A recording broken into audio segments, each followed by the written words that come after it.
World War I is memorialized in nearly every country, honoring the brave men who fought and died in various battles. The Taiping Rebellion ended with the deaths of 30 million peasants, and the Holocaust resulted in the extermination of 11 million Jews. All of these are clearly taught in history classes. However, resulting in a minimum of 40 million deaths around the world, the influenza pandemic of 1918 was the killer of more men, women, and children than any of these. But why don't we hear about the flu pandemic more often? Why isn't it featured as prominently as these other events? It left a legacy of destruction in its wake. The origin of the pandemic is debated. At the time, many people thought that the flu came from rural China. This was largely due to racial prejudice against the Chinese. Other theories have placed the flu's origin in Spain, which is why it's sometimes called the Spanish flu. But either way, the first accounts of the flu in the US originate in a small Kansas town.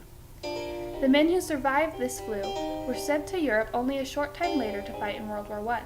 They unwittingly took with them the most deadly strain of influenza the world has ever known. Unlike influenza of previous years, this flu didn't target the very young or very old.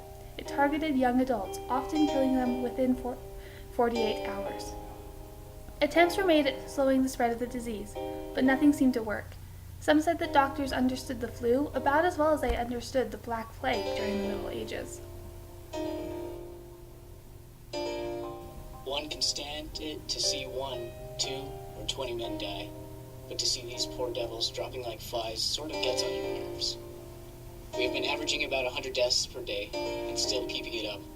There's no doubt in my mind that there is a new mixed infection here. But what? I don't know. For several days there were no coffins and the bodies piled up something fierce. We used to go down to the morgue, which is just the back of my ward, and look at the boys laid out in long rows. It beats any sight they ever had in France after a battle. Dr. Roy, Camp Devens. The flu didn't just affect the military. The flu was no respecter of persons. Rose Howes, a 25-year-old sales representative, in 1918 described that twice a week on Monday and Friday, she would take the train from New York to Boston, where she would visit drugstores and take their order for the following week.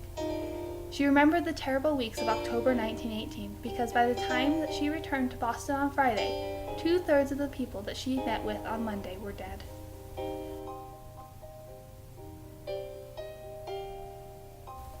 By the end of the war, the flu had made it into the trenches. Everyone knows about the horrible conditions of the trenches and the daily risks that soldiers took. However, in many cases, the flu killed soldiers long before any bullet threatened them. An American private by the name of Josh Lee wrote the following poem in 1919. It stalked into camp when the day was damp and chilly and cold.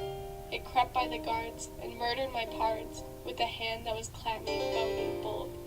And its breath was icy and moldy and dank, and it killed so speedy and gloatingly greedy that it took away men from each company rank.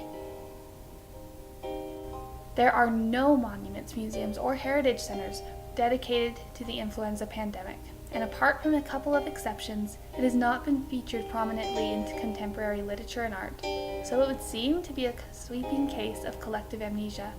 However, this event should be featured in history because history is not just a study of states and their interactions. It's a study of people and their viewpoints. This event featured prominently in journals and other personal records from the time, which proves that it did make an impact on their lives and it does deserve to be part of history.